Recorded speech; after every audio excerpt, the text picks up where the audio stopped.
Yes. Welcome back, everybody. My name is Anu. I'm Aarushi. And today we're going to be talking about having a YouTube channel. So, this is Aarushi. Hi. And she has a YouTube channel. It's called EverythingAarushi, and she has like 40K subs. Yeah, almost there. And she started her YouTube channel like almost 2 years ago. Yeah, actually a little bit over 2 years ago, yeah. Yeah, so she grew pretty quick.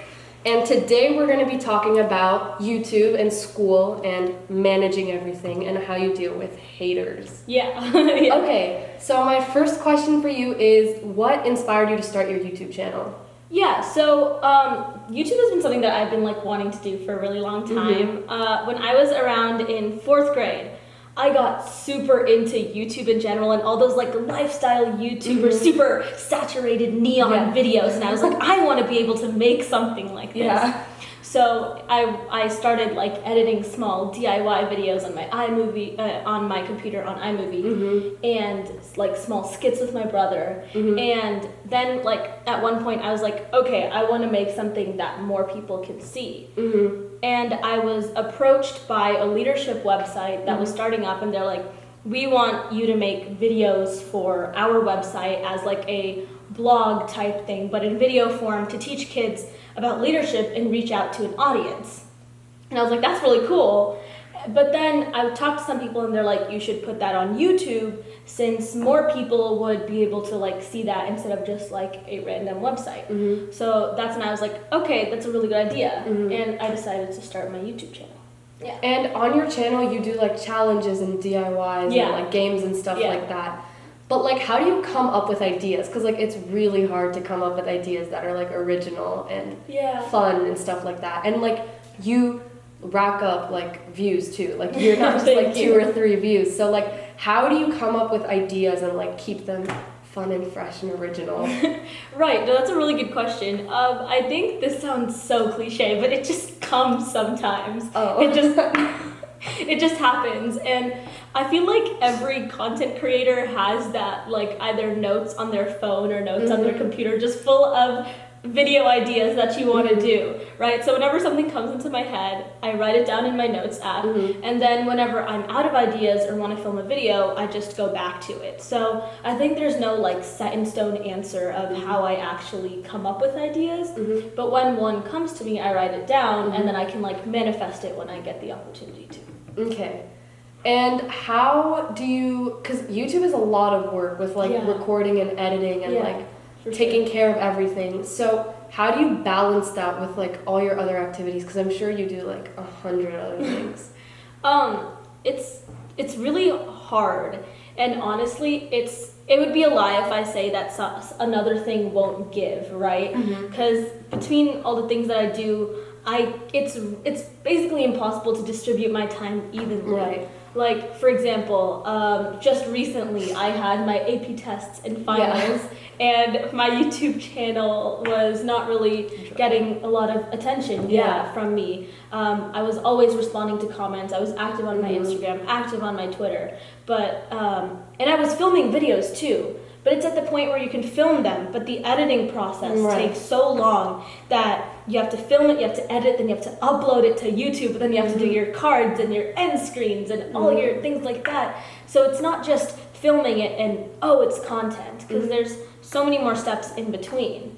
So it's really hard to balance, and sometimes some other things give, and it really depends on what my priority is at the moment. Like, for example, now it's summer, and even along with all the other things I'm doing in the summer, my YouTube channel is like my priority because I have a chance and I have time to consistently upload. So even though it might not be like a perfect balancing act, it's possible, as long as it's not like even. And I'm sure like as you grow too, like the numbers and like the people that are following you, it's like it probably motivates you to like keep posting and stuff like that. 100%. Because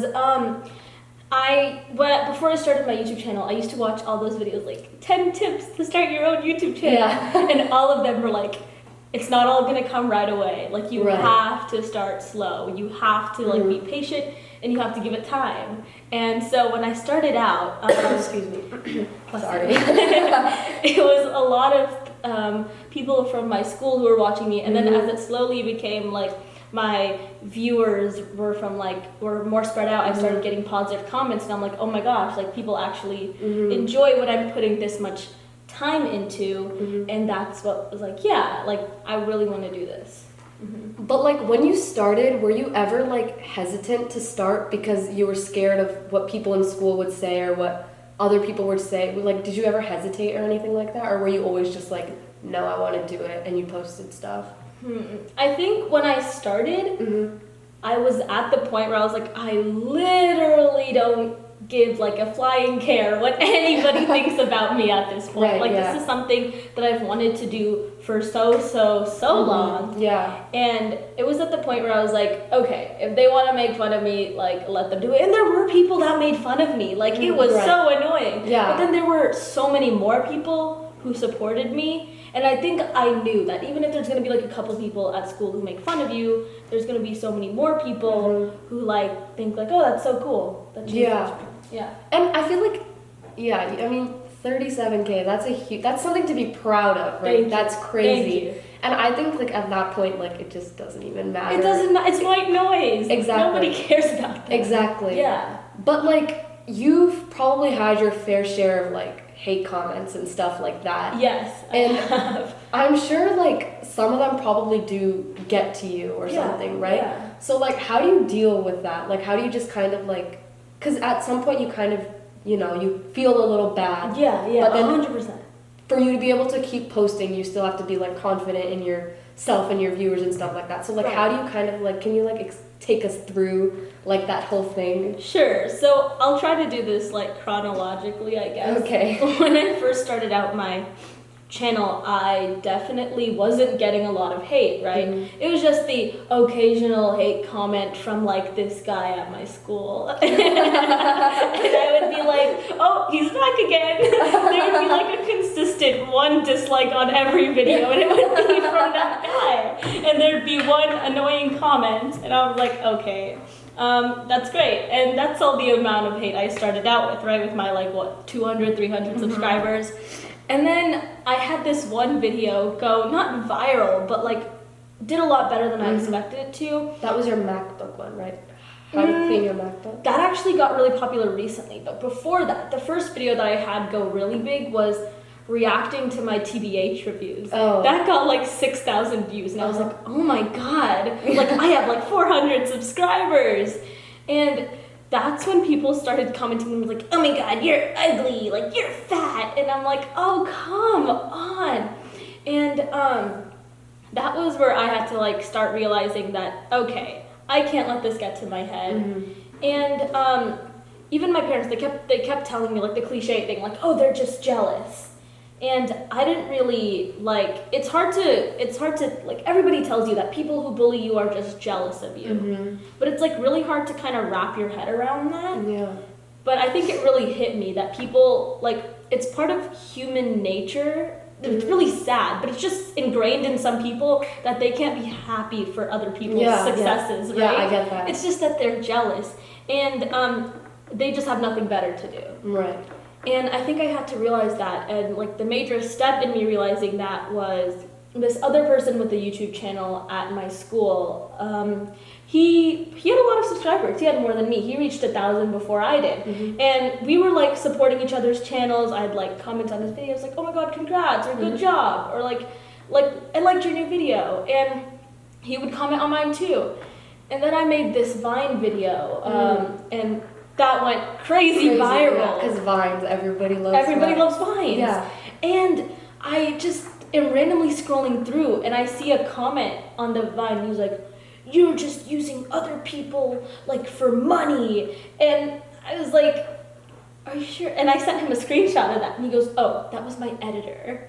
And I was like, I don't know if I believe that, because you have 1,000 subscribers. How do you have an editor for your YouTube videos? But I believed him. And then he just started commenting on my Instagram posts, sending me hateful DMs, like, you bought all your subscribers, you're such a fake person, it's not fair that all of this is happening to you. And it just hit me that, okay, people who hate on you are jealous of your success. Yeah. And he actually came back to me and he apologized to me for saying all that stuff because he was like, he literally said I was just jealous of your success. So it wasn't his editor. It was not his. No, he told me. He told me. Oh my god, yeah, he told me. He's like, by the way, in one of his hateful DMs, he's like, by the way, it wasn't an editor who wrote that on your video, and I was like, okay.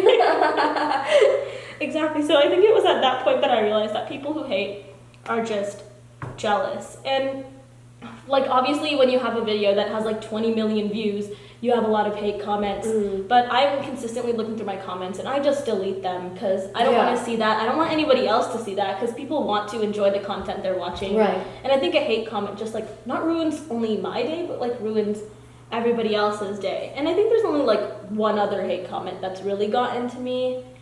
And should I say it? Yeah, go for it. Oh, okay. It's this guy, he commented on my Vine video. He's like, why are all Indian women ugly? Like, it's just a thing.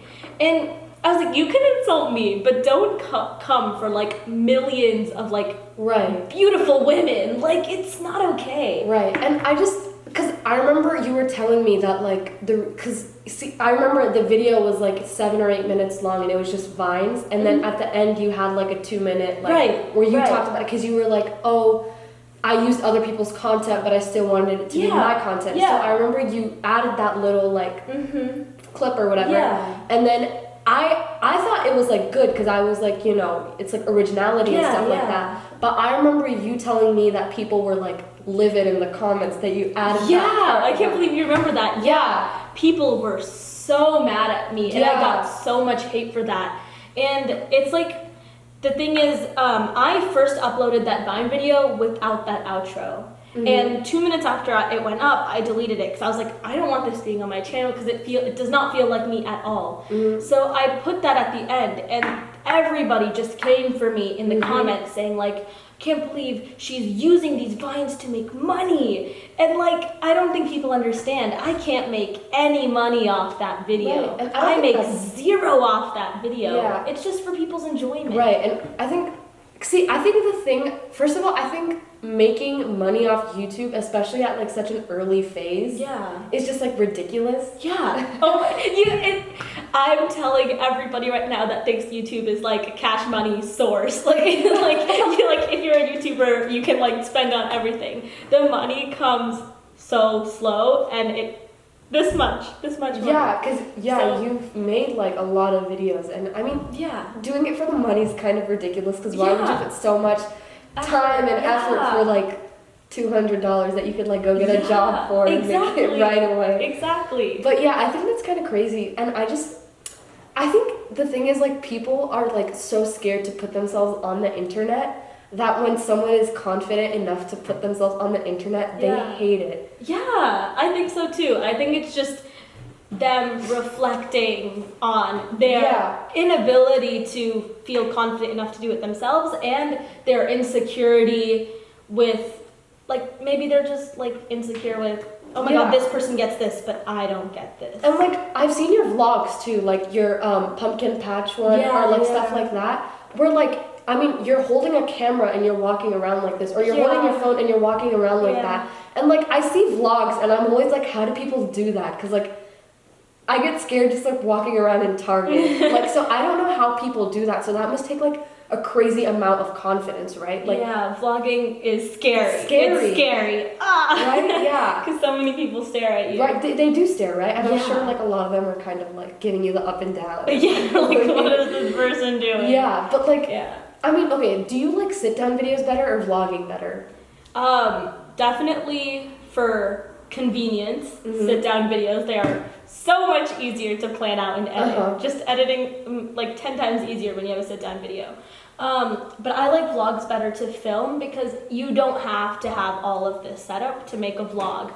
Like, for example, when I've been like for the past 2 months studying, right? The thing that I could do was I've been just vlogging on my phone. So right now I have so much unedited content, but that's why I love vlogging, because you can just do it whenever. The only downside, put it together. Yeah, exactly.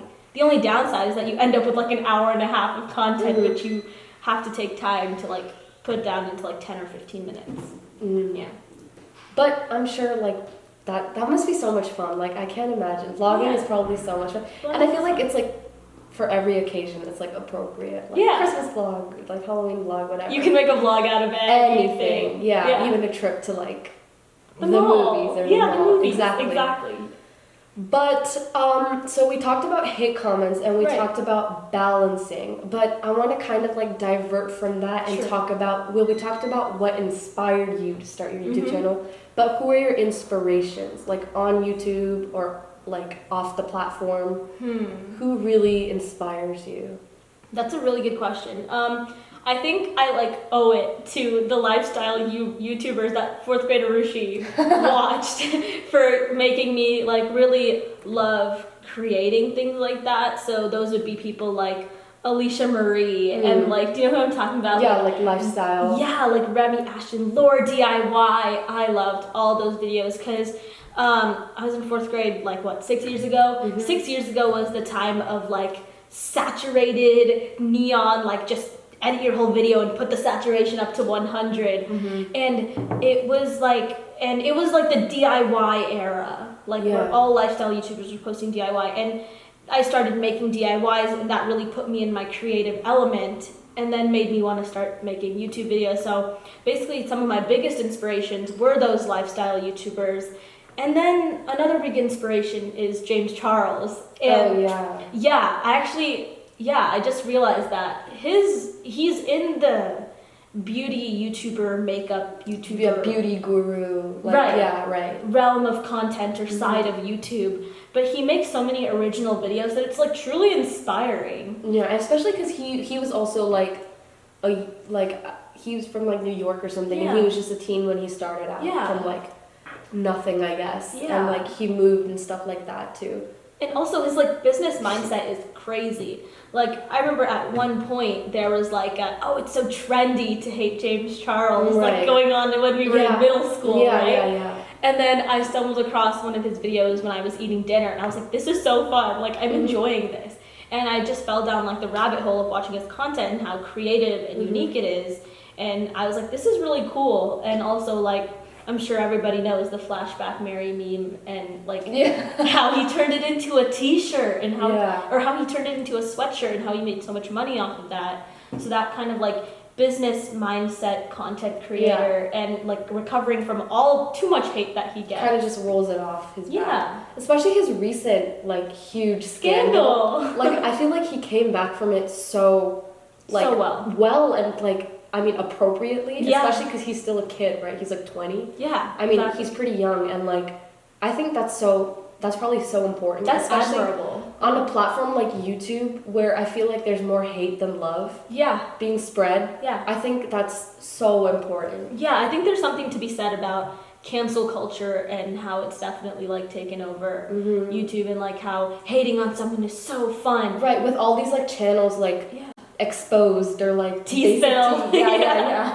Right? I think it's so like, because people make like these 2 to 3 minute clips and they completely take things out of context and they like ruin someone's career, and I just feel like it must be so like scary to really put yourself out there. And the reason why he's inspired me so much is because he does so well with that. Two people literally went and like trashed him and accused him for so many different things.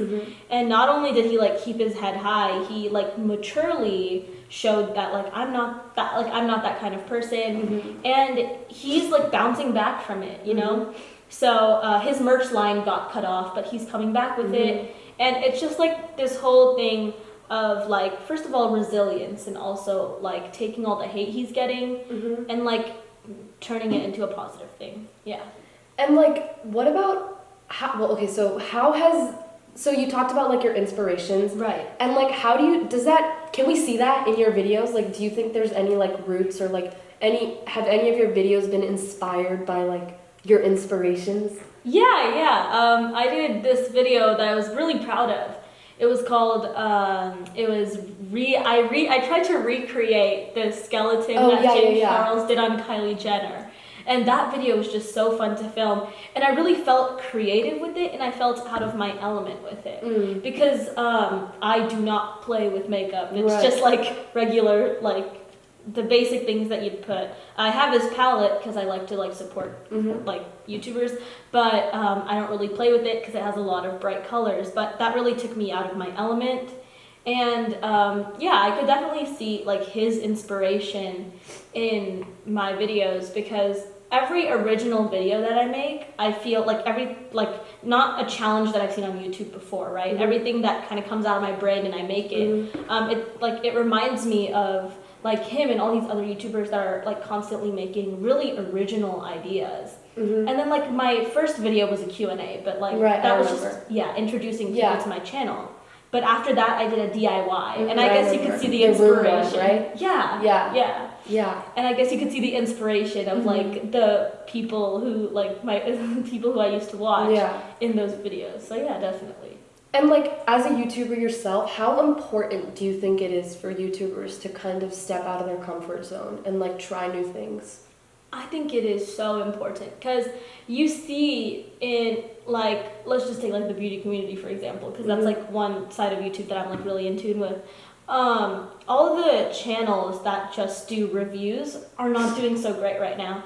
And there's a reason that like pre-scandal James Charles was the most subscribed to beauty channel on YouTube, is because he didn't do reviews or things like that. He did like out of the box video ideas. So I think it's really important for YouTubers to get out of their comfort zone, because if you stick to it, people are going to start to get bored. And there's this YouTuber called Jordan Bow, and he just used to do all these like normal challenge videos, and he used to just make like car videos, him and his brother going to like car shows. But right now he's making so much new content and coming out with so many ideas that literally like nobody has seen before, and he's starting trends, and that's how his channel is like growing. So I think getting out of your comfort zone and creating new content is so important, like not only for you because your channel will grow, but important for your viewers because they have something else to be inspired by or something else to enjoy. Yeah. And then I wanted to talk about one last thing, and that was like personality on camera. Ooh, yeah. So obviously when you're in front of the camera, you're like different. Because you're talking to somebody, or like you're talking to a camera, which is probably so weird. Yeah. So at first, how did that feel for you? Like, was that weird, kind of? The thing is, I've always loved public speaking. I've always loved this kind of stuff. So it definitely wasn't weird. But I think in terms of personality, if you look at my first couple YouTube videos and you look at my videos now, you can see such a difference in terms of authenticity and in terms of how comfortable I am in front of the camera. Because before, when I first started out, it was very like, hi guys, like it's Aarushi kind of thing. Quirky. Right, perky, like I want to be like perfect for the camera. Super like hyper, Right. And now you can see in my vlogs, I'm just sitting there and like relaxed in like this sweatshirt or something like that, right? Or even in my normal sit down videos, I'm just wearing a sweatshirt and like maybe some mascara. Yeah. Right. So it's like, in terms of personality, before it had to be all picture perfect, but when I started out, but now it's just so much easier to be more authentic in front of the camera, and I don't think it's like been a purposeful change. Excuse me, sorry. Okay. I don't think it's been a purposeful change, as in like I consciously worked to become more authentic in front of the camera, right? Yeah. But it's just kind of happened. So yeah. But like, how important do you think personality? Because I mean, you're a person and you're gonna have a personality, and your videos probably all have a personality. I'm sure. Like, if you look at them, there's probably like a bit of you in each video. Yeah. So how important do you think that, like as a viewer, to me, like what are you trying to tell me through your videos? That's a really good question. Personality is so important because it's the only way you connect with your viewer.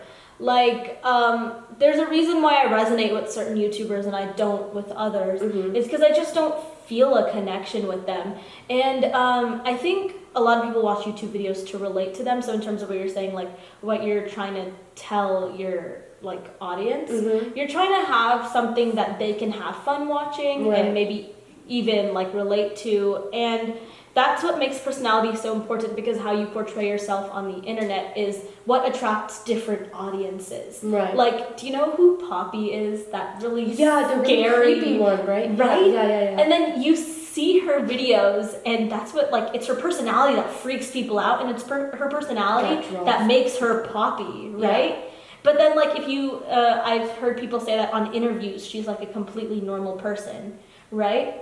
Yeah. So it's just like your personality that really changes how people see you. Or like Lil Tay, for example. Oh yeah, the flexer. Yeah, the youngest flexer of the century or something. Yeah, she disappeared, right? I don't even know where she went. Right. So I think I don't even want to get into it. But yeah, the thing is, her personality like changed how people viewed her. Right. You know, like, and she did that thing where she was like, I'm coming back and I'm coming back better. Yeah. And that's when other people were like, oh yeah, she's gonna change, and people's views changed of her. So yeah, overall, after all this rambling, I think personality is super important because it attracts different audiences and it affects how people resonate with you.